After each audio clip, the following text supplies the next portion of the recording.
दो बहू की ठंड में खुली रसोई। सावित्री अपने पति और दो बेटों अविनाश और सुमित के साथ रहा करती थी। सावित्री का बड़ा बेटा अविनाश अब शादी के लायक हो गया था, पर वो शादी के लिए मान ही नहीं रहा था। बस इसी चिंता में सावित्री हमेशा परेशान रहा करती थी। ऐसे ही एक दिन जब सावित्री अपने दोनों बेटों और पति के साथ बैठकर खाना खा रही थी, तभी वो अपने पति से कहती है, सुनिए जी, हमारे अविनाश की उम्र निकली जा रही है, लेकिन ये नालायक है कि शादी करने को तैयार ही नहीं। अब आप ही अपने बेटे को कुछ समझाइए, मैं तो इसे समझा समझा कर थक गई हूँ।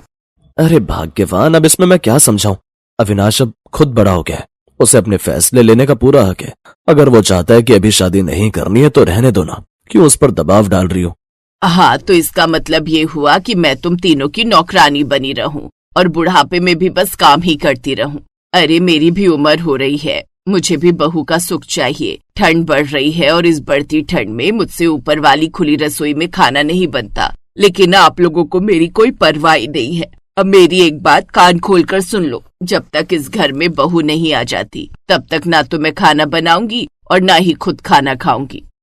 इतना बोलकर सावित्री खाना वहीं छोड़कर गुस्से में अपने कमरे में चली जाती है। डाइनिंग टेबल पर बैठे तीनों बाप बेटे एक दूसरे की शक्ल देखने लगते हैं।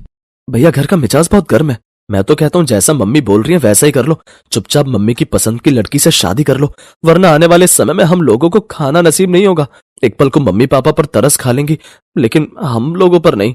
सुमित की बात सुनकर उसके पिता और बड़ा भाई अविनाश दोनों ही हंसने लगते हैं। इसके बाद सभी लोग खाना खाकर अपने अपने कमरे में चले जाते हैं। अगली सुबह जब सभी लोग ऑफिस जाने के लिए तैयार होकर नाश्ते का इंतजार करते हैं, तो देखते हैं कि सावित्री ने अब तक कुछ भी नहीं बनाया है। ये देख सुमित बोलता है, लो भाई, हो गया कल्याण। जिस चीज का डर था वही हुआ। माँ ने कहा था कि वो खाना नहीं बनाएंगी, और देखो उन्होंने सच में नहीं बनाया। लगता है अब तो भूखे पेट ही ऑफिस जाना पड़ेगा। सुमित की बात सुनकर अविनाश कुछ नहीं बोलता और चुपचाप ऑफिस के लिए निकल जाता है। अपने दोनों बच्चों को सुबह सुबह भूखे पेट ऑफिस जाता देख सावित्री का पति ये सब देखकर बुरी तरह भड़क गया। उसने देखा कि उसके दोनों बेटे ऑफिस के लिए निकल रहे हैं और उनके चेहरे उतरे हुए हैं। वो सीधे सावित्री के पास पहुंचा और चिल्लाने लगा। अपने पति की ऐसी बातें सुनकर सावित्री का गुस्सा 7वें आसमान पर पहुंच जाता है। हाँ, तो मैं क्या करूं? मैंने साफ कह दिया था कि जब तक इस घर में बहू नहीं आएगी मैं खाना नहीं बनाऊंगी। आप लोग तो ऑफिस चले जाते हो, पर मेरी सोचो। इस कड़ाके की ठंड में ऊपर छत पर खुली रसोई में हवा के थपेड़े सहते हुए खाना बनाना अब मेरे बस की बात नहीं है। जब तक बहू नहीं आएगी यही हाल रहेगा। बस बात खत्म। मुझे अब इस घर में और बहस नहीं चाहिए। इतना बोलकर सावित्री अब अपने कमरे से बाहर की ओर चली जाती है। तो वही सावित्री के ऐसे तेवर देख सावित्री का पति समझ गया कि ये औरत ऐसे नहीं मानने वाली। उन्होंने ऑफिस पहुंचकर अविनाश को फोन लगाया और उसे सारी बात बताई। अविनाश भी घर के रोज रोज के तमाशों से तंग आ गया था, इसलिए उसने शादी के लिए हाँ कर दी। अब जब सभी लोग रात के टाइम घर पर आते हैं तो अविनाश सभी के लिए बाहर से खाना लेकर आता है, और इस तरह जब सभी लोग बैठकर खाना खा रहे होते हैं। अरे वाह, ये तो बहुत अच्छी बात है। सच में ये सुनकर बहुत खुशी हो रही है कि मेरा बेटा मेरी तकलीफ समझ रहा है। अगले ही दिन वो लोग आरती के घर पहुंचे। आरती बहुत सीधी सादी और घरेलू लड़की थी। रिश्ता पक्का हो गया और महीने भर में ही आरती शादी करके घर आ गई। सावित्री को लगा कि अब तो उसकी मौज हो गई। आरती बेचारी नई नई आई थी। सुबह 6 बजे ही सावित्री उसके कमरे में पहुंच गई और जोर जोर से दरवाजा पीटने लगी। बहू, ओ आरती बहू, उठ जाओ जल्दी, सूरज निकल आया है। जाओ ऊपर रसोई में और सबके लिए बढ़िया सा नाश्ता बनाओ। अविनाश को ऑफिस जाना है। जी माँ जी, अभी आती हूँ मैं। जी माँ जी, मैं अभी जाती हूँ। पर माँ जी, रसोई ऊपर छत पर है। हाँ बहू, ऊपर ही है। बहुत खुली और हवादार है, तुम्हें बहुत अच्छा लगेगा। जल्दी जाओ। आरती जैसे ही ऊपर पहुंची उसकी हालत खराब हो गई। कोहरा इतना घना था कि हाथ को हाथ नहीं सूझ रहा था। ठंडी हवाएं हड्डियों तक को कपा रही थी। आरती ने जैसे तैसे आग जलाई। ये देख आरती खुद से कहती है, हाय रब्बा, इतनी ठंड में यहाँ खाना बनाना तो सजा जैसा है। माँ जी खुद तो नीचे बैठी है और मुझे यहाँ भेज दिया। आरती ने जैसे तैसे नाश्ता बनाया। इसके बाद अब सभी लोग नाश्ता करके अपने अपने कामों में व्यस्त हो गए। दोपहर में जब सुमित घर आया तो सावित्री ने उसे भी पास बिठाया और कहा, देखा सुमित, आरती के आने से घर में कितनी रौनक आ गई है। अब मुझे इस ठंड में ऊपर नहीं जाना पड़ता। अब तेरी भी शादी कर देते हैं, फिर दोनों बहुएं मिलकर मौज करेंगी।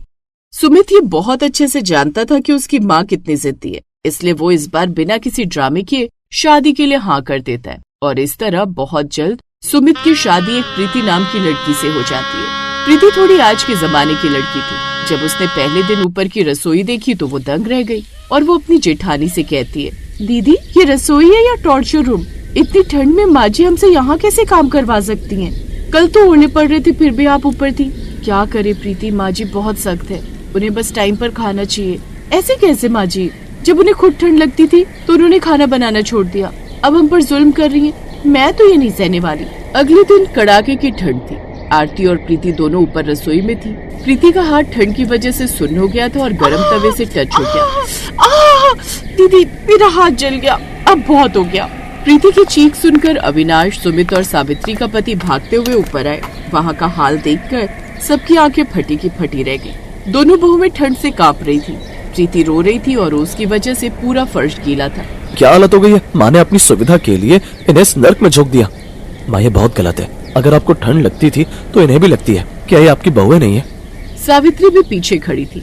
उसने जब अपनी दोनों बहुओं को ठंड में ठिठुरते और प्रीति को दर्द में देखा तो उसे अपनी वही बात याद आई जो उसने अपने पति से कही थी। उसे एहसास हुआ कि उसने अनजाने में अपनी बहुओं के साथ बहुत बुरा किया है। मुझे माफ कर दो बच्चों, मैं अपने आराम के चक्कर में ये भूल गई थी कि तुम दोनों भी किसी की बेटियां हो। आप आज ही मिस्त्री को बुलाओ, नीचे वाले कमरे को रसोई बनाओ। आज के बाद मेरी बहुएं इस ठंड में ऊपर नहीं जाएंगी। आरती और प्रीति ने मुस्कुराकर अपनी सास को गले से लगा लिया। सावित्री ने खुद रसोई नीचे शिफ्ट करवाई और उस दिन से घर में असली खुशी आई। अब दो बहुओं की ठंड में खुली रसोई की परेशानी हमेशा के लिए खत्म हो गई थी।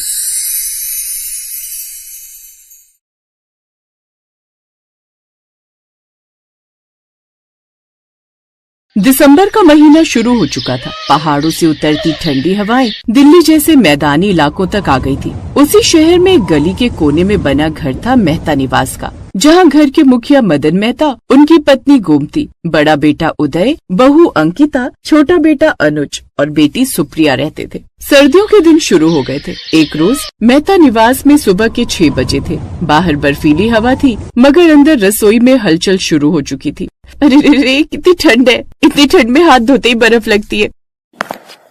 अरे माँ जी आप पहले ही उठ गई। अरे बहू ठंड हो या गर्मी रसोई को कौन रोक पाया है। पेट तो हर मौसम में भूखा रहता है और चूल्हा सारे साल जलता ही रहता है। क्यों, सही कहा ना? कमला आज कुछ हरा भरा बना देना, ठंड में शरीर गर्म रहेगा। और ठंड में हरी भरी सब्जियां इतनी आती हैं कि उन्हें खाने का और भी मन करता है।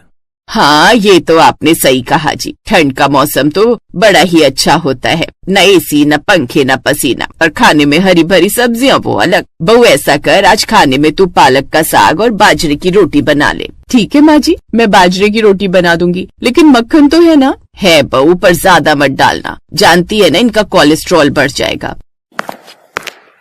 लेकिन तभी अंकिता का देवर कहता है, लेकिन भाभी मुझे तो मक्खन मार के ही देना बाजरे की रोटी, तभी खाने का मजा आता है।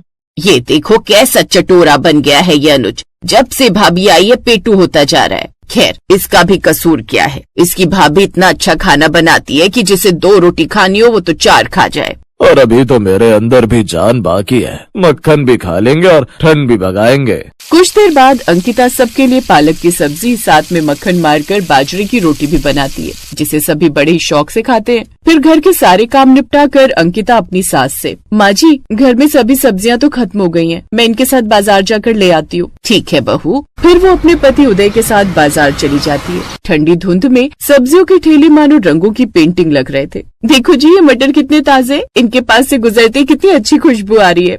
हाँ हाँ ले लो, लेकिन ज्यादा मत लेना, माँ फिर बोलेगी इतनी सब्जी कौन खाएगा।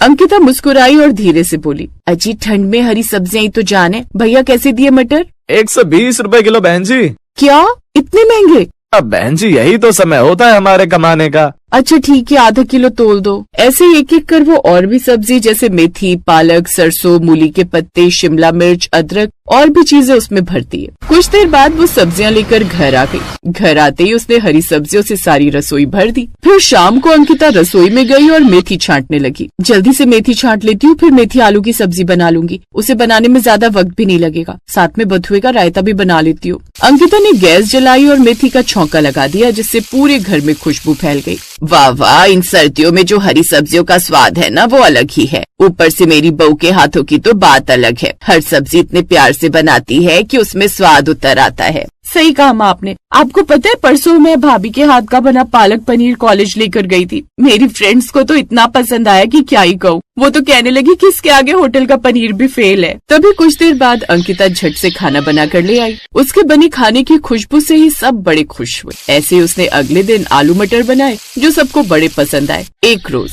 अरे सुषमा, तू मेरी बहू के हाथ का खाना खाकर तो देख, तेरा ना दिल खुश हो जाएगा। क्या खाना बनाती है वो। आजा किसी दिन मेरे घर, तुझे खुद ही यकीन हो जाएगा। अच्छा ठीक है, चल अब मैं फोन रखती हूँ। माँ जी, ये लीजिए अदरक वाली चाय। वैसे किससे मेरी इतनी तारीफ कर रही थी आप? अरे अपनी सहेली सुषमा से। बोल रही थी कि उसकी बहू को तो सही से खाना बनाना भी नहीं आता। तो मैंने कहा मेरी बहू तो बहुत ही अच्छा खाना बना लेती है। क्या माँ जी, कितनी तारीफ करेंगी आप। मैं बस ठीक ठाक बना लेती हूँ, इतना भी अच्छा नहीं बना लेती। ऐसे ही दिन बीतने लगे। एक रोज अंकिता सब्जियां लेने बाजार गई तो सब्जियों के दाम सुनकर हैरान।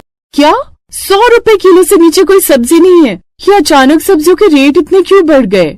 अब ठंड में सब्जियां इतनी दूर से पहाड़ी इलाकों से आती हैं, तो दाम तो मंडी पहुंचते पहुंचते अपने आप बढ़ जाते हैं। अच्छा तो एक काम करो, एक एक पाव सब तौल दो। एक एक पाव? भाभी जी मजाक कर रही हैं क्या आप तो हमेशा आधा किलो या 1 किलो सब्जियां लेकर जाती थी।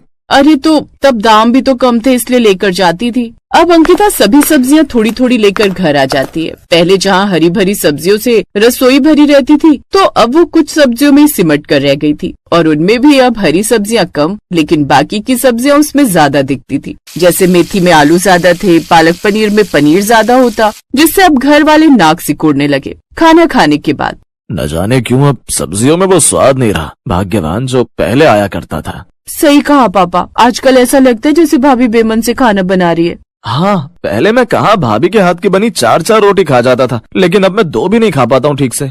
मुझे तो लगता है शायद बहू सारा दिन काम करके अब थक जाती है और उसमें अब वो हिम्मत नहीं रही कि वो सही से खाना बना पाए। इसीलिए शायद पिछले कुछ हफ्तों से अब हमारे घर में खाने में वो सब स्वाद भी नहीं आ रहा। उन सबको ये बात करते हुए अंकिता सुन लेती है। आप सब गलत समझ रहे हैं। आपको सब्जियों में स्वाद इसलिए नहीं आ रहा क्योंकि घर में 6 लोगों के हिसाब से जहाँ पहले आधा किलो या 1 किलो सब्जी आती थी, अब वो सिमट कर 1 पाव रह गई है, क्योंकि सब्जियों के दाम जो बढ़ गए हैं। आप जानते हैं कोई भी सब्जी अब 100 रुपए किलो से नीचे नहीं है, और रोज तीनों वक्त इतनी महंगी सब्जी हम नहीं ला सकते। शायद इसलिए अब आपको सब्जियों में स्वाद कम लगने लगा है। ये सुनकर वो हैरान रह गए। अरे बहू, तूने ये बात हमें पहले क्यों नहीं बताई? अगर बाजार में सब्जियां महंगी हो गई हैं, तो हम अपनी रसोई में ही हरी सब्जियां उगा लेते हैं। क्या माँ जी, रसोई में सब्जियां? और क्या।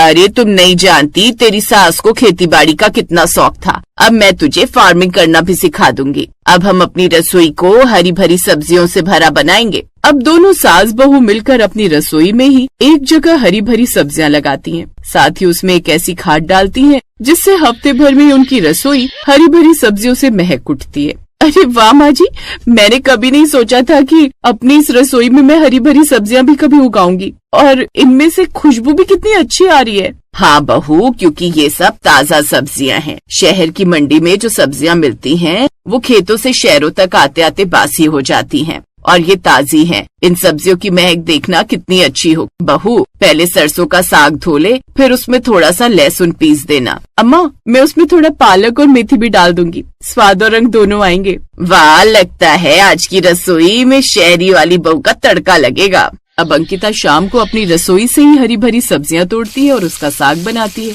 उसकी खुशबू दूर दूर तक फैल जाती है। इतने में पड़ोसन शकुंतला काकी आई। अरे कमला, तेरे घर से कैसी खुशबू आ रही है रे?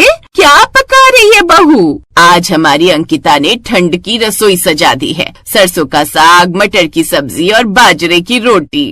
अरे वाह, अब तो मैं भी खाना यहीं खाऊंगी। उस रोज वो सब साथ में बैठकर खाना खाते हैं, और वो जो सब्जी का स्वाद था वो बेहद ही स्वादिष्ट था, जिसे खाकर आज सबके चेहरे पर फिर से रौनक लौट आई। Best buddies. Hello friends, Thanks for watching this video. अगर आपको ये वीडियो पसंद आया है तो प्लीज लाइक, सब्सक्राइब, कमेंट्स करें इस वीडियो पर और हाँ, शेयर करना भी ना भूलें। और भी मजेदार वीडियो देखने के लिए नीचे दिए गए बेल आइकॉन को दबाएं। देखते रहिए बेस्ट बडीज।